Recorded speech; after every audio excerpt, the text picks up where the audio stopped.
El caso del que hablaremos hoy es algo trágico, porque indagaremos qué es lo que sucedió una madrugada en una carretera solitaria, donde un policía con una carrera impecable ve algo que no puede explicar, y seguido a eso, hay un tiempo perdido que no puede recordar. Este caso no es solamente sobre un contacto con lo desconocido, sino también de cómo el entorno humano reacciona cuando una figura de autoridad se anima a contar lo que realmente vivió. Hoy nos metemos en el caso de Herbert Schirmer. Les doy la bienvenida. Yo soy Paul y les pido que me acompañen en este nuevo viaje.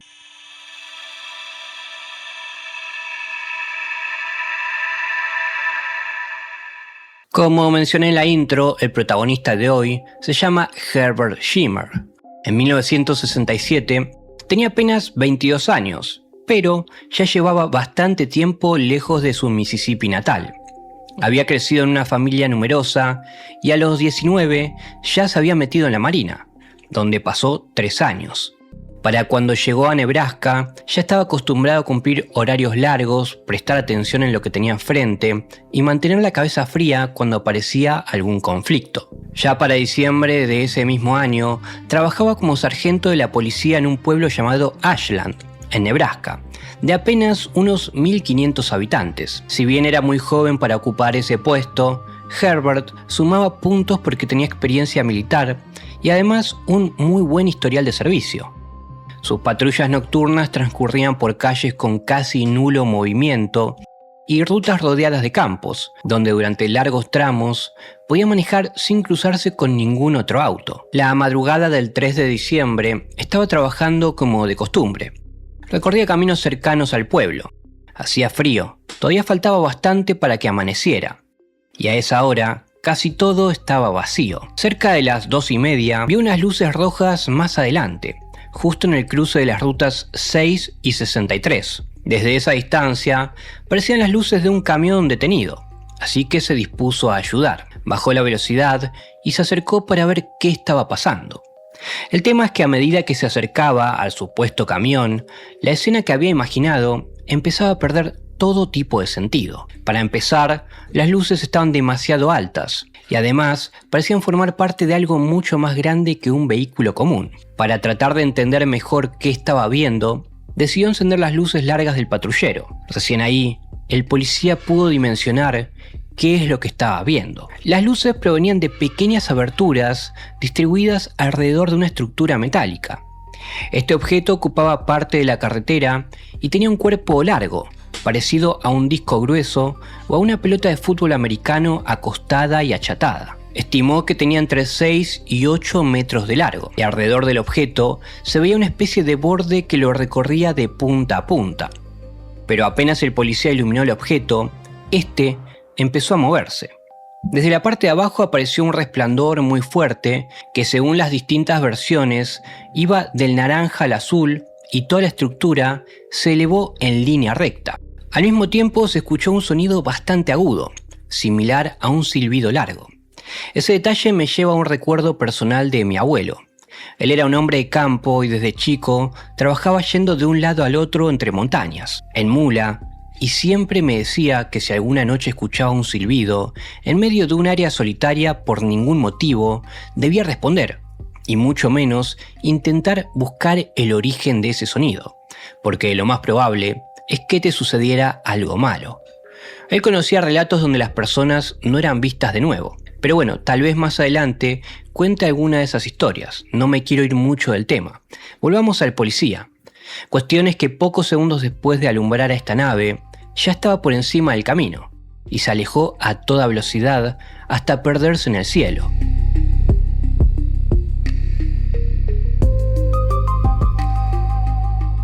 Herbert aún no podía descifrar qué acababa de ver. Además, todo fue tan rápido que no tuvo ni tiempo de ver más detalles. Claramente quedó en un estado de confusión total. Después de unos instantes, encendió el auto, volvió a manejar rumbo a la comisaría y fue ahí que miró su reloj. Eran las 3 de la mañana.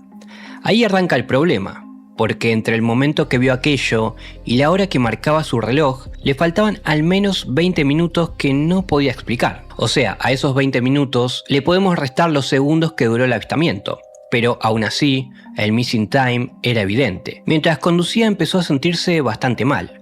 Le dolía mucho la cabeza, tenía un zumbido constante y el cuerpo le pesaba. Cuando llegó a la comisaría, lo primero que hizo fue dejar constancia en el libro de guardia. Básicamente puso que vio un platillo volador en la intersección de las rutas 6 y 63 y cerró la anotación con una frase que invitaba a creerle o tomarlo por absurdo. Esto es bastante importante porque ese escrito quedó registrado solo minutos después del incidente. No es que pasó por 20 filtros de libros de diferentes autores, donde cada uno le iba agregando algún detallito más. No, acá fue del mismo puño y letra de Herbert. Pero eso no era todo. El policía se descubrió una marca roja debajo de una de sus orejas. Medía aproximadamente 5 centímetros de largo y 1 centímetro de ancho. Además, parecía una inflamación reciente. A todo esto, su dolor de cabeza seguía en aumento, así que dio por terminado el turno. Al día siguiente, Bill Laskin, el jefe de policía, se dispuso a revisar el lugar que señaló Herbert, pero este carecía de zonas quemadas o marcas que probaran que allí había habido una nave. Pero algunas fuentes mencionaron que había un trozo de metal que luego fue analizado y se identificó con una mezcla corroída de hierro y silicio, todo material terrestre. El episodio fácilmente podría haber terminado ahí, pero Herbert estaba empecinado en saber qué pasó esa madrugada. Es así que empezó a llamar la atención de los investigadores vinculados al estudio sobre ovnis que la Universidad de Colorado realizaba para la Fuerza Aérea. Ese proyecto fue conocido con el apellido de su director, Edward Condon. Su misión principal era revisar una gran cantidad de reportes anómalos y determinar si alguno aportaba información útil para la ciencia. El caso de Ashland tenía varios elementos atractivos para ese equipo. El testigo era policía, había escrito el reporte enseguida, mostraba una lesión en el cuello y hablaba de un lapso de tiempo perdido. Los puntos en contra eran que estaba solo, la escena carecía de testigos independientes y la evidencia material se reducía a una pieza de metal común.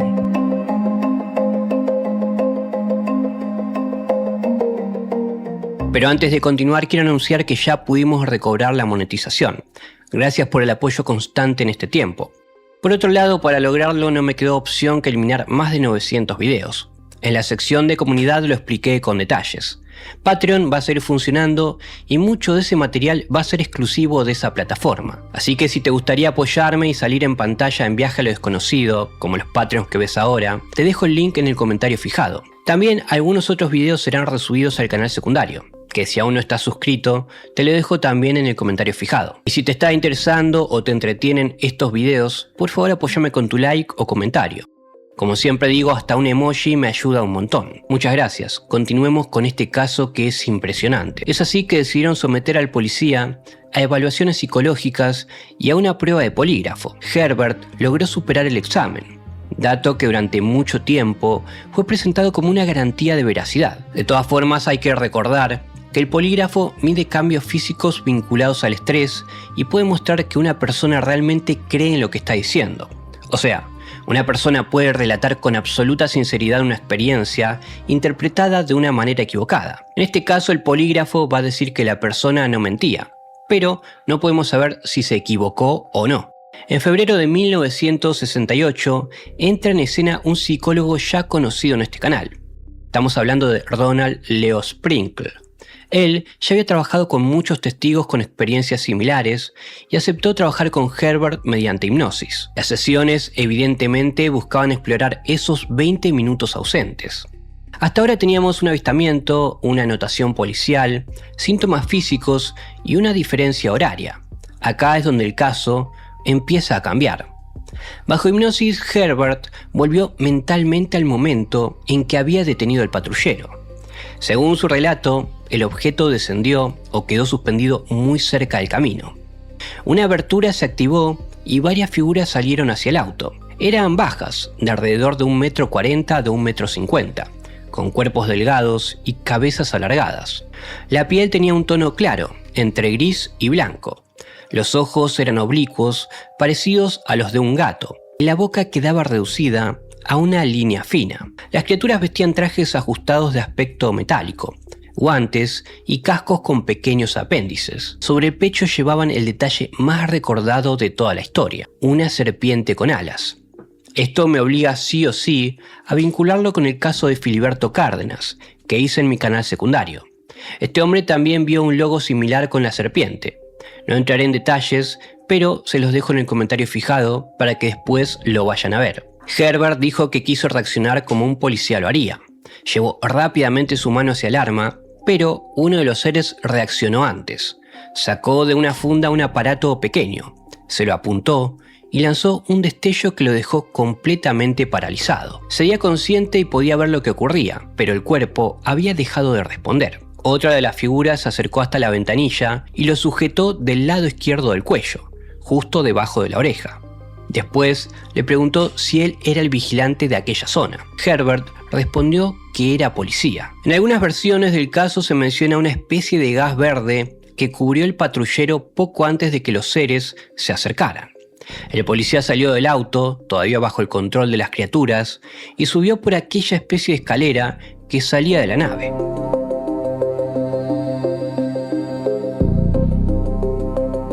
Recién entonces entró en la estructura que había visto sobre la ruta. Una vez adentro, recordó haber recorrido pasillos angostos, rodeados de metal y paneles llenos de luces.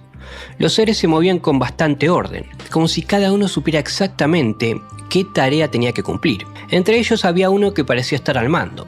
Era quien se comunicaba con el hombre, que si bien la mayor parte del tiempo lo hacía telepáticamente, también podía decir algunas palabras en inglés. Ese ser fue el encargado de mostrarle parte de la nave y explicarle cómo funcionaba.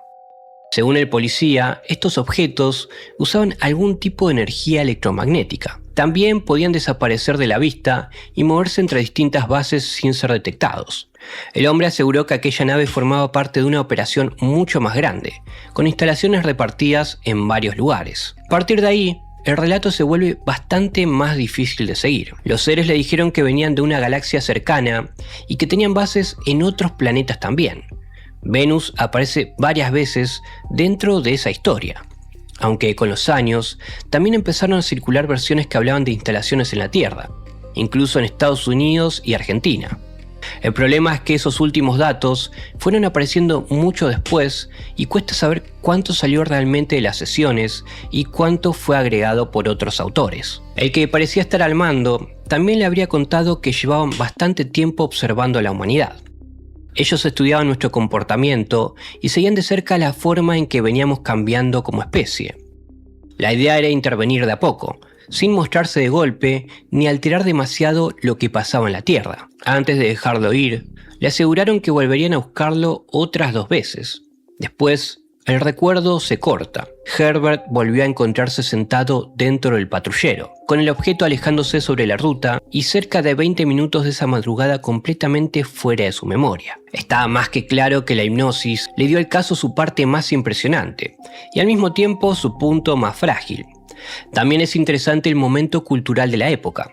Para 1967, los platillos voladores ya formaban parte de la cultura popular estadounidense. Estaban en las revistas, en el cine y en una cantidad de relatos que circulaban desde hacía años. El caso Betty y Barney Hill, además, ya había instalado 2 elementos muy parecidos: la hipnosis y ese tiempo perdido que el testigo era incapaz de reconstruir. El policía pudo haber conocido parte de ese material o haberlo incorporado sin darse cuenta.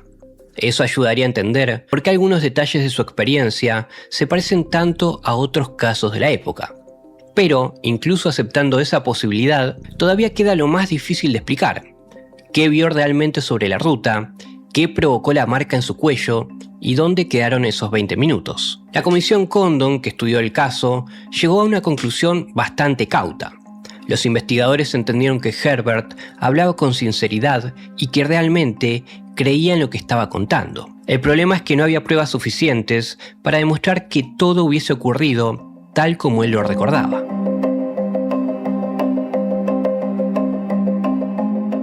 Con los años, esa conclusión se fue simplificando demasiado. Para algunos, el gobierno investigó una abducción extraterrestre. Para otros, el caso quedó completamente descartado. En realidad, la comisión se quedó en un punto intermedio. Aceptó que el policía parecía convencido de su experiencia, pero remarcó que faltaban elementos objetivos para confirmarla. Y ahí aparece la mayor debilidad del caso. Nadie más vio el objeto. No hubo registros de radar vinculados con Ashland y el lugar del encuentro quedó prácticamente igual.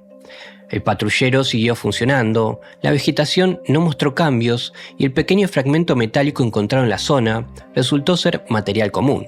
En mi opinión, además de la palabra del policía, lo más fuerte era la marca del cuello, que dicho sea de paso, encaja justamente con la escena que relató en la hipnosis. El punto en contra es que tampoco fue estudiada de una manera que permitiera saber qué la había causado. Como suele suceder, con el paso de los años, la historia empezó a crecer. Cada autor fue tomando los detalles que más le interesaban y algunas partes terminaron mucho más desarrolladas que en las primeras versiones. Los seres se volvieron cada vez más reptilianos, aparecieron nuevas bases alrededor del mundo y la serpiente alada pasó a ser casi el símbolo oficial del caso. Incluso terminó apareciendo en ilustraciones, una novela gráfica y hasta en una cerveza fabricada en Nebraska. El tema es que cuanto más nos alejamos de aquella madrugada, más difícil resulta distinguir lo que Herbert contó durante las sesiones de hipnosis de todo lo que otros fueron agregando después. Los escépticos buscaron explicaciones más simples. El cansancio en la patrulla nocturna podría haber afectado su percepción, o incluso provocar una breve pérdida de conciencia del policía. Un globo o algún vehículo visto desde un ángulo extraño podrían explicar parte de las luces. Cerca de Omaha se ubicaba la base Offutt, y en plena Guerra Fría se probaban tecnologías que un policía de un pueblo chico difícilmente podría reconocer. Mi problema con las hipótesis escépticas es siempre el mismo.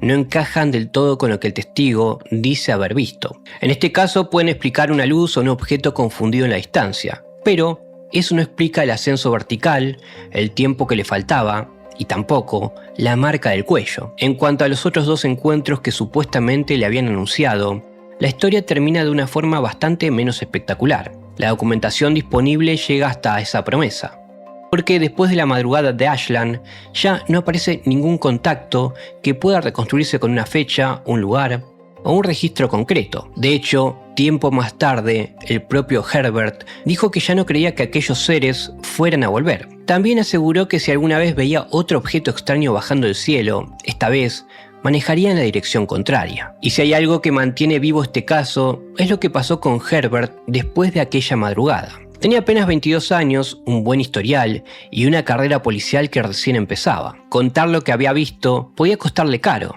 Y al final eso fue exactamente lo que pasó. En Ashland empezaron las burlas, los comentarios y la presión de una comunidad donde todos sabían quién era. Durante un tiempo llegó a ocupar la jefatura de policía, pero terminó alejándose del cargo. Su matrimonio también se fue deteriorando, y años más tarde, Herbert dejó Nebraska para empezar de cero en un nuevo lugar. Todo eso vuelve bastante difícil imaginar una historia inventada para ganar fama o dinero. El hombre sacó muy poco de aquel relato y perdió bastante en el camino. Para algunos se convirtió en el policía que había estado dentro de una nave. Para otros, en el tipo del pueblo que decía haber hablado con extraterrestres. En el medio quedaba él, tratando de seguir con su vida mientras cada explicación que daba lo hundía un poco más dentro del caso. Con el tiempo se instaló en Georgia y volvió a trabajar en seguridad. Llevó una vida mucho más tranquila, formó otra familia y murió en el año 2017 sin haberse retractado. Eso deja claro que Herbert creyó en su experiencia hasta el final y que aquella madrugada terminó acompañándolo durante el resto de su vida. Viajantes, el caso ha sido presentado. Este es un relato que cada vez que lo reviso me da cierta pena, porque se nota que a Herbert le gustaba su trabajo. Además, estaba empezando muy bien su carrera al tener ese grado en la policía con tan poca edad, y esa madrugada le arruinó esa incipiente carrera. Pero no solo eso, él no ganó nada. De hecho, perdió su matrimonio, su trabajo y tuvo que buscarse un nuevo hogar en otra ciudad. Es por eso que le doy mucho valor a su relato, más allá que no hayan quedado tantas pruebas físicas como en otros casos que suelo tratar en el canal. Como bonus track, para quienes quieran conocer el caso con más detalle, les recomiendo la novela gráfica 3 de diciembre de 1967, Un encuentro alienígena, de Michael Jaroska. La obra fue armada a partir de una grabación de Herbert contando personalmente lo que vivió aquella madrugada. Además de reconstruir el encuentro, incluye dibujos hechos por el propio policía, entre ellos la nave y uno de sus tripulantes. Está solamente en inglés, pero probablemente sea el material más cercano que existe a escuchar la historia directamente de boca de su protagonista. Tengo el link de YouTube de ese audio por si les interesa, se los comparto en mi grupo de Telegram, que dejaré en el comentario fijado y también está saliendo en pantalla. Viajantes, ha llegado su turno de enriquecer este caso y darle una vida nueva. Quiero saber qué es lo que piensan. Les dejo 2 preguntas para abrir el debate. ¿Qué creen que vio realmente el policía? ¿Y cuál fue el detalle que más les impactó de este caso? Los leo.